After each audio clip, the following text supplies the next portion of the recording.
Ernakulam Kakkanad DLF flat സമുച്ചയത്തിൽ സ്ഥിതി ഗുരുതരം. 27 പേർക്ക് വയറിളക്കവും ഛർദിയും 2 പേർക്ക് മഞ്ഞപ്പിത്തവും കണ്ടെത്തി. ഫ്ളാറ്റിലെ വെള്ളത്തിൽ കോളിഫോം ബാക്ടീരിയയുടെ സാന്നിധ്യം കണ്ടെത്തിയിട്ടുണ്ട്. ശ്യാംകുമാർ വിശദാംശങ്ങളുമായി. ശ്യാംകുമാർ, ഏതാനും മാസങ്ങൾക്ക് മുൻപ് നമുക്ക് ഓർമ്മയുണ്ട്, ഇതേ ഫ്ളാറ്റിൽ കോളിഫോം ബാക്ടീരിയയുടെ അളവ് അനുവദനീയമായതിലും കൂടുതൽ, വളരെ കൂടുതൽ എന്ന തരത്തിലേക്ക് കണ്ടെത്തുന്നു. കൂട്ട രോഗബാധ, ഒട്ടേറെ പേർ ആശുപത്രിയിൽ പോകേണ്ടെന്ന അവസ്ഥ, അങ്ങനെയൊക്കെയുള്ള സാഹചര്യം ഉണ്ടായിരുന്നു. ഇപ്പോൾ വീണ്ടും സമാന സാഹചര്യം എന്ന തരത്തിലേക്കാണോ? എത്രത്തോളം ആശങ്കയുണ്ട്?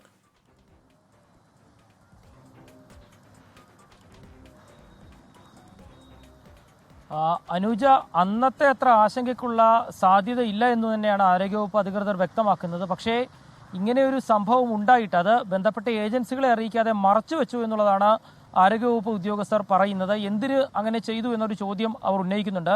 3 ദിവസമായി ഈ കാക്കനാട് DLF ഫ്ളാറ്റിലെ പല ആളുകൾക്കും ഛർദിയും അതിസാരവും അടക്കമുള്ള പ്രശ്നങ്ങൾ ഉണ്ടാകുന്നുണ്ട്. രഹസ്യവിവരത്തെ തുടർന്നാണ് ഇന്ന് നഗരസഭയുടെ ആരോഗ്യ വിഭാഗത്തിലെ ഉദ്യോഗസ്ഥരും ആശാപ്രവർത്തകരും ഉൾപ്പെടെ ഈ ഫ്ളാറ്റിലേക്ക് രാവിലെ എത്തുന്നത്. അത് 10 പേർ നടത്തിയ ഒരു സർവേയിലാണ് 27 പേർക്ക് ഇത്തരം ആരോഗ്യ പ്രശ്നങ്ങൾ ഉണ്ട് എന്ന് കണ്ടെത്തിയത്. അതിൽ 2 പേർക്ക് മഞ്ഞപ്പിത്തം ഉണ്ട് എന്നും ആരോഗ്യ ഉദ്യോഗസ്ഥർ കണ്ടെത്തിയിട്ടുണ്ട്. ഏതായാലും ഈ ഫ്ളാറ്റിലെ പല ബ്ലോക്കുകളിലും ഇത്തരം രോഗാവസ്ഥയിലുള്ളവരുണ്ട് എന്നുള്ളതാണ് ആരോഗ്യവകുപ്പ് അധികൃതർ വ്യക്തമാക്കുന്നത്. അതുകൊണ്ട് തന്നെ കൂടുതൽ ഉദ്യോഗസ്ഥരെത്തി ഈ സർവേ നടത്തണമെന്നുള്ളതും അവർ ആവശ്യപ്പെട്ടിട്ടുണ്ട്.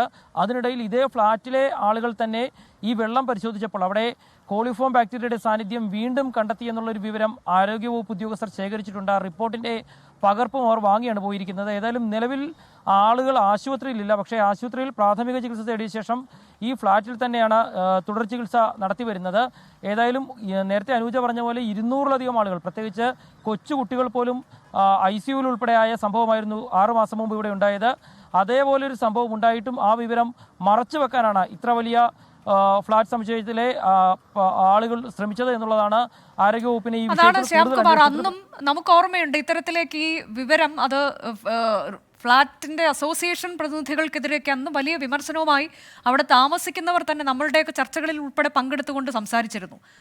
ഇക്കുറിയും അത് വീണ്ടും ഇത് ആവർത്തിച്ചു വരുന്നത് എന്തുകൊണ്ടാണ്? അന്ന് ഇങ്ങനൊരു സംഭവം ഉണ്ടാകുമ്പോൾ അതിനുശേഷം ചില തുടർ നടപടികളിലേക്ക് കടക്കുമെന്നൊക്കെ അസോസിയേഷൻ ഉറപ്പ് നൽകിയതാണല്ലോ. ഇത് എന്തുകൊണ്ടാണ് ഇത് ആവർത്തിക്കുന്നത്? ഇത് മറച്ചു വയ്ക്കപ്പെടുന്നത് എന്തുകൊണ്ടാണ് വീണ്ടും?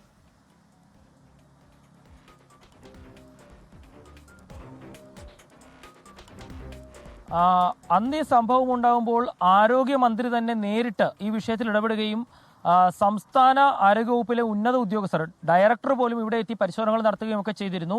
തുടർന്ന് നഗരസഭയുടെ നേതൃത്വത്തിൽ സൂപ്പർ ക്ലോറിനേഷൻ ഉൾപ്പെടെ നടത്തുകയും ചെയ്തു. വെള്ളത്തിലൂടെ ഇവിടെ വെള്ളത്തിന് വേണ്ടി 3 ടാങ്കുകളാണുള്ളത്. അതിന് പുറമെ പുറത്തു നിന്നും വെള്ളം കൊണ്ടുവരുന്നുണ്ട്. 3 ടവറുകളിലായി 1500-ലധികം ആളുകൾ താമസിക്കുന്ന ഒരു പാർപ്പിട സമുച്ചയം കൂടിയാണ് DLF. അതുകൊണ്ട് തന്നെ വെള്ളം പുറത്തുനിന്നുള്ള സോഴ്സിൽ ഉൾപ്പെടെ കൊണ്ടുവരുന്നുണ്ട്.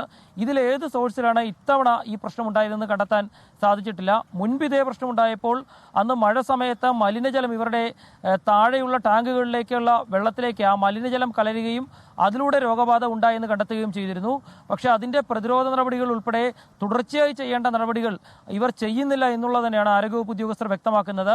അന്ന് ക്ലോറിനേഷൻ ഉൾപ്പെടെ നടത്തേണ്ടതും എങ്ങനെയാണ് തുടർന്ന് ഇത് ചെയ്യേണ്ടതെന്നുള്ള പരിശീലനം ഉൾപ്പെടെ ആരോഗ്യവകുപ്പ് ഇവർക്ക് നൽകുകയും ചെയ്തിരുന്നു. പക്ഷേ അതൊന്നും തുടർച്ചയായിട്ട് നടക്കുന്നില്ല എന്നതാണ് ഇന്ന് ഉദ്യോഗസ്ഥരുമായി സംസാരിക്കുമ്പോൾ അവർ പറയുന്നത്. ഏതായാലും ഇന്ന് ഈ വെള്ളത്തിൻ്റെ കൂടുതൽ സാമ്പിളുകൾ പരിശോധനയ്ക്ക് അയച്ചിട്ടുണ്ട്. അതിനു മുൻപ് പ്രൈവറ്റ് ലാബിൽ ഇവിടുത്തെ അന്തേവാസികൾ നടത്തിയ പരിശോധനയുടെ ഫലവും ശേഖരിക്കുകയും ചെയ്തിട്ടുണ്ട്. ഏതായാലും തുടർ നടപടികൾ ഉണ്ടാകും. മറ്റ് ഫ്ളാറ്റുകളിൽ ഉൾപ്പെടെ പരിശോധനകൾ നടത്തേണ്ടി വരുമെന്ന് തന്നെയാണ് ഉദ്യോഗസ്ഥർ വ്യക്തമാക്കുന്നത്. അതിന് കൂടുതൽ ഉദ്യോഗസ്ഥരുടെ സാന്നിധ്യവും ആവശ്യമുണ്ട് എന്നും അവർ പറയുന്നുണ്ട്. കാക്കനാട് DLF ഫ്ളാറ്റിൽ നിന്നാണ് വീണ്ടും ആശങ്കയുണ്ടാക്കുന്ന വാർത്ത പുറത്തു വരുന്നത്. 27 പേർക്ക് വയറിളക്കവും ഛർദിയും അതിൽ 2 പേർക്ക് മഞ്ഞപ്പിത്ത ബാധയും കണ്ടെത്തിയിട്ടുണ്ട് എന്നതാണ്. കോളിഫോം ബാക്ടീരിയയുടെ സാന്നിധ്യം അമിതമാകുന്നു എന്നത്. ഇതിനു മുൻപും 6 മാസം മുൻപും ഇതേ സംഭവം അവിടെ ഉണ്ടായിട്ടുള്ളതാണ്. അന്നും ഇത് മറച്ചു വയ്ക്കാനുള്ള ശ്രമം ഉണ്ടായിട്ടുണ്ട് എന്നൊക്കെയുള്ള വാർത്തകൾ പുറത്തു വന്നു. ഇപ്പോഴും ആരോഗ്യ വിഭാഗത്തിൻ്റെ നേതൃത്വത്തിൽ നടത്തിയ ഒരു പരിശോധനയിലാണ് ഇത് കണ്ടെത്തിയിട്ടുള്ളത്. ഏതായാലും ഇതിൽ തുടർ നടപടികളിലേക്ക് കടക്കും. ഇത് പടരാതെ ഇരിക്കാനുള്ള പ്രതിരോധ നടപടികളിലേക്ക് കടക്കും അധികൃതർ എന്ന് തന്നെയാണ് നമ്മൾ പ്രതീക്ഷിക്കുന്നത്.